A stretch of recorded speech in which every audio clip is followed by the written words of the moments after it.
हरे कृष्णा कृष्णा कृष्णा हरे हरे। श्रीमद् भगवत गीता के 12वें अध्याय का माध्यम श्री महादेव जी कहते हैं, पार्वती दक्षिण दिशा में कोल्हापुर नाम का एक नगर है जो सब प्रकार के सुखों का आधार, सिद्ध महात्माओं का निवास स्थान तथा सिद्धि प्राप्ति का क्षेत्र है। वह पराशक्ति भगवती लक्ष्मी का प्रधान पीठ है। संपूर्ण देवता उसका सेवन करते हैं। वह पुराण प्रसिद्ध तीर्थ भोग एवं मोक्ष प्रदान करने वाला है। वहाँ करोड़ों तीर्थ और शिवलिंग है। रुद्र गया भी वहीं है। वह विशाल नगर लोगों में बहुत विख्यात है। एक दिन कोई युवक पुरुष उस नगर में आया। वह कहीं का राजकुमार था। उसके शरीर का रंग गोरा, नेत्र सुंदर, ग्रीवा शंख के समान, कंधे मोटे, छाती चौड़ी तथा भुजाएं बड़ी बड़ी थी। नगर में प्रवेश करके सब और महलों की शोभा निहारता हुआ वह देवेश्वरी महालक्ष्मी के दर्शनार्थ उत्कंठित हो मणिकंठ तीर्थ में गया। वहां स्नान करके उसने पितरों को तर्पण किया। फिर महामाया महालक्ष्मी जी को प्रणाम करके भक्तिपूर्वक स्तवन करना आरंभ किया। महालक्ष्मी जी को प्रणाम करके भक्तिपूर्वक स्तवन करना आरंभ किया। राजकुमार बोला, जिसके हृदय में असीम दया भरी हुई है, जो समस्त कामनाओं को देती तथा अपने कटाक्ष मात्र से सारे जगत की सृष्टि पालन और संहार करती है, उस जगत माता महालक्ष्मी की जय हो। जिस शक्ति के सहारे उसी के आदेश के अनुसार परमेष्टमी ब्रह्मा सृष्टि करते हैं, भगवान अच्युत जगत का पालन करते हैं तथा भगवान रुद्र अखिल विश्व का संहार करते हैं, उस सृष्टि पालन और संहार की शक्ति से संपन्न भगवती पराशक्ति का मैं भजन करता हूँ। कमले योगीजन तुम्हारे चरण कमलों का चिंतन करते हैं। कमलाले, तुम अपनी स्वाभाविक सत्ता से ही हमारे समस्त इंद्रिय गोचर विषयों को जानती हो। तुम्ही कल्पनाओं के समूह को तथा उसका संकल्प करने वाले मन को उत्पन्न करती हो। इच्छा शक्ति, ज्ञान शक्ति और क्रिया शक्ति, ये सब तुम्हारे ही रूप है। तुम संवित परम ज्ञान रूपिणी हो। तुम्हारा स्वरूप निष्कल, निर्मल, नित्य, निराकार, निरंजन, अंतरहित, आतंक संख्य शून्य, आलम्बहीन तथा निरामय है। हे देवी, तुम्हारी महिमा का वर्णन करने में कौन समर्थ हो सकता है, जो 6 चक्रों का भेदन करके अंतःकरण के 12 स्थानों में विहार करती है। अनाहत, ध्वनि, बिंदु, नाद और कला, ये जिसके स्वरूप है, उस माता महालक्ष्मी को मैं प्रणाम करता हूँ। माता, तुम अपने मुख रूपी पूर्ण चंद्रमा से प्रकट होने वाली अमृत राशि को बहाया करती हो। तुम्ही परा, पश्यंती, मध्यमा और वेखरी नामक वाणी हो। मैं तुम्हें नमस्कार करता हूँ। देवी, तुम जगत की रक्षा के लिए अनेक रूप धारण किया करती हो। अंबिके, तुम्ही ब्राह्मी, वैष्णवी तथा माहेश्वरी शक्ति हो। वाराही, महालक्ष्मी, नारसिंगी, इंद्री, कुमारी, चंडिका, जगत को पवित्र करने वाली लक्ष्मी, जगत माता सावित्री, चंद्रकला तथा रोहिणी भी तुम्ही हो। परमेश्वरी, तुम भक्तों का मनोरथ पूर्ण करने के लिए कल्पन लता के समान हो। मुझ पर प्रसन्न हो जाओ। उसके इस प्रकार स्तुति करने पर भगवती महालक्ष्मी अपना साक्षात स्वरूप धारण करके बोली, राजकुमार, मैं तुमसे बहुत प्रसन्न हूँ। तुम कोई उत्तम वर मांगो। राजपुत्र बोला, माँ, मेरे पिता राजा ब्रह्मदत्त अश्वमेघ नामक महान यज्ञ का अनुष्ठान कर रहे थे। वे देव योग से रोगग्रस्त होकर स्वर्गगामी हो गए। इसी बीच में यूप में बंधे हुए मेरे यज्ञ संबंधी घोड़े को, जो समूची पृथ्वी की परिक्रमा करके लौटा था, किसी ने रात्रि में बंधन काटकर कहीं अन्यंत्र पहुंचा दिया। उसकी खोज में मैंने कुछ लोगों को भेजा था, किंतु वे कहीं भी उसका पता न पाकर सब खाली हाथ लौट आए हैं। तब मैं सब ऋत्विजों से आज्ञा लेकर तुम्हारी शरण में आया हूँ। देवी, तुम मुझ पर प्रसन्न हो तो मेरे यज्ञ का घोड़ा मुझे मिल जाए, जिससे यज्ञ पूर्ण हो सके। तभी मैं अपने पिता महाराज का ऋण उतार सकूंगा। शरणागतों पर दया करने वाली जगजननी लक्ष्मी, जिससे मेरा यज्ञ पूर्ण हो, वह उपाय करो। भगवती लक्ष्मी ने कहा, राजकुमार, मेरे मंदिर के दरवाजे पर एक ब्राह्मण रहते हैं, जो लोगों में सिद्ध समाधि के नाम से विख्यात है। वे मेरी आज्ञा से तुम्हारा सब काम पूरा कर देंगे। महालक्ष्मी के इस प्रकार कहने पर राजकुमार उस स्थान पर आए जहाँ सिद्ध समाधि रहते थे। उनके चरणों में प्रणाम करके राजकुमार चुपचाप हाथ जोड़ खड़े हो गए। तब ब्राह्मण ने कहा, तुम्हें माता जी ने यहाँ भेजा है। अच्छा, देखो, अब मैं तुम्हारा सारा अभिष्ट कार्य सिद्ध करता हूँ। यूँ कहकर मंत्रवेता ब्राह्मण ने सब देवताओं को वहीं खींचा। राजकुमार ने देखा, उस समय सब देवता हाथ जोड़े थर थर कांपते हुए वहाँ उपस्थित हो गए। तब उन श्रेष्ठ ब्राह्मणों ने समस्त देवताओं से कहा, देवगण, इस राजकुमार का अश्व जो यज्ञ के लिए निश्चित हो चुका था, रात में देवराज इंद्र ने चुरा कर अन्यंत्र पहुंचा दिया है, उसे शीघ्र ले आओ। तब देवताओं ने मुनि के कहने से यज्ञ का घोड़ा ला कर दे दिया। उसके बाद उन्होंने उन्हें जाने की आज्ञा दी। देवताओं का आकर्षण देखकर तथा खोए हुए अश्व को पाकर राजकुमार ने मुनि के चरणों में प्रणाम करके कहा, महर्षि, आपका यह सामर्थ्य आश्चर्यजनक है। आप ही ऐसा कार्य कर सकते हैं, दूसरा कोई नहीं। ब्राह्मण, मेरी प्रार्थना सुनिए। मेरे पिता राजा ब्रह्मदत्त अश्वमेध यज्ञ का अनुष्ठान आरंभ करके देवयोग से मृत्यु को प्राप्त हो गए। अभी तक उनका शरीर तपाए हुए तेल में सुखाकर मैंने रख छोड़ा है।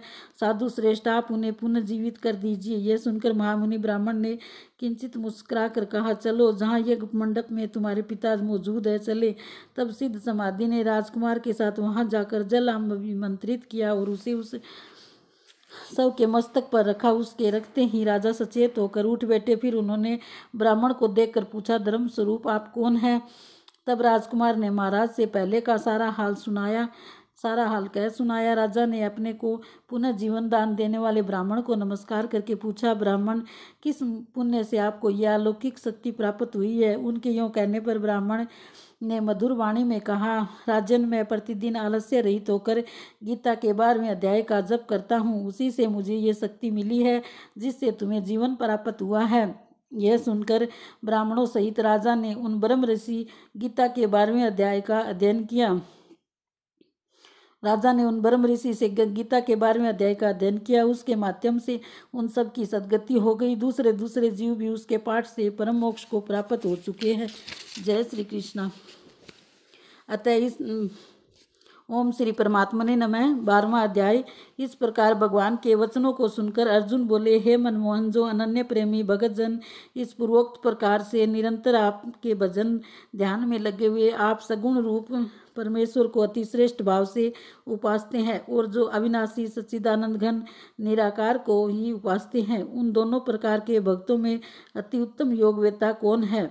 इस प्रकार अर्जुन के पूछने पर श्री कृष्ण भगवान बोले, हे अर्जुन, मेरे में मन को एकाग्र करके निरंतर मेरे भजन ध्यान में लगे हुए जो भगत जन अतिशय श्रेष्ठ श्रद्धा से युक्त हुए मुझ सगुण रूप परमेश्वर को भजते हैं, वे मेरे को योगियों में भी अति उत्तम योगी मान्य हैं, अर्थात उनको मैं अति श्रेष्ठ मानता हूँ।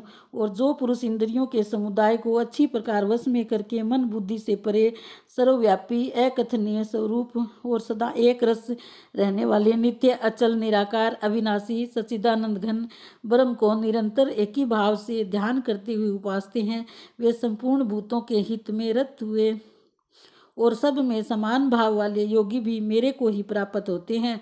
किंतु उन सच्चिदानंद घन निराकार ब्रह्म में आसक्त हुए चित्त वाले पुरुषों के साधन में कलेश अर्थात परिश्रम विशेष है, क्योंकि देहाभिमानियों से अव्यक्त विषयक गति दुख पूर्वक प्राप्त की जाती हैं।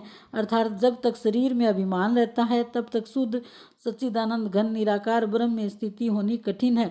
और जो मेरे प्राण हुए भगत जन संपूर्ण कर्मों को मेरे में अर्पण करके मुझ सगुण रूप परमेश्वर को ही तेल धारा के सदर्श अनन्य ध्यान योग से निरंतर चिंतन करते हुए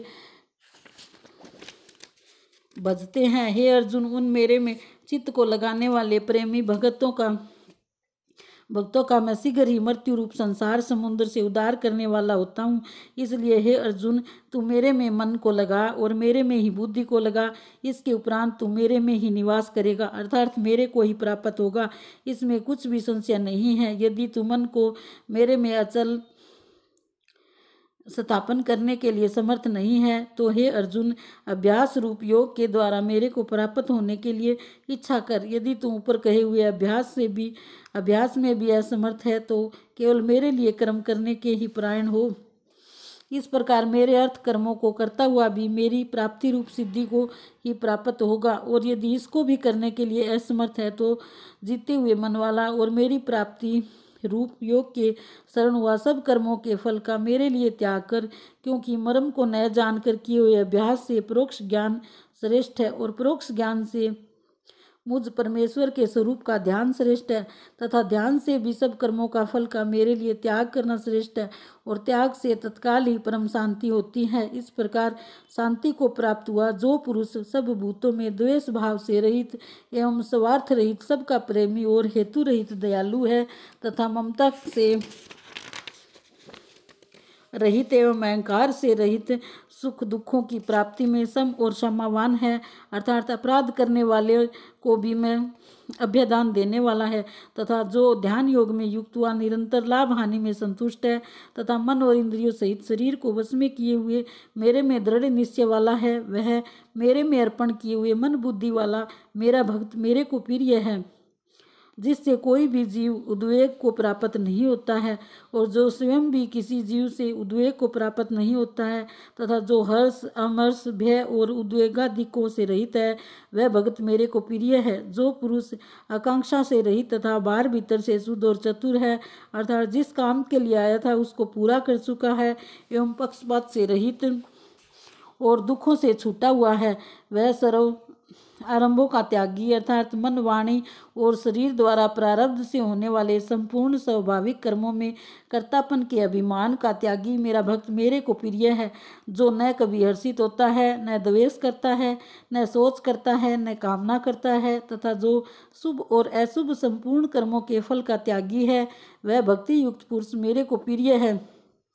जो पुरुष शत्रु मित्र में, मान अपमान में सम है तथा सर्दी गर्मी और सुख दुख आदि द्वंद्वों में सम है और सब संसार में आसक्ति से रहित है तथा जो निंदा स्तुति को समान समझने वाला है और मननशील है, अर्थात ईश्वर के स्वरूप का निरंतर मनन करने वाला है, वह किस प्रकार से भी शरीर का निर्वाह होने में सदा ही संतुष्ट है और रहने के स्थान में ममता से रहित है, वह शीतल बुद्धि वाला भक्तिमान पुरुष मेरे को प्रिय है। और जो मेरे प्राण होकर अर्थात मेरे को परम आश्चर्य और परम गति एवं सबका आत्म रूप और सबसे परे परम पूज्य समझकर विशुद्ध प्रेम से मेरी प्राप्ति के लिए तत्पर हुए श्रद्धा युक्त पुरुष इस ऊपर कहे हुए धर्म में अमृत को निष्काम भाव से सेवन करते हैं, वे भगत मेरे को अतिशय प्रिय हैं।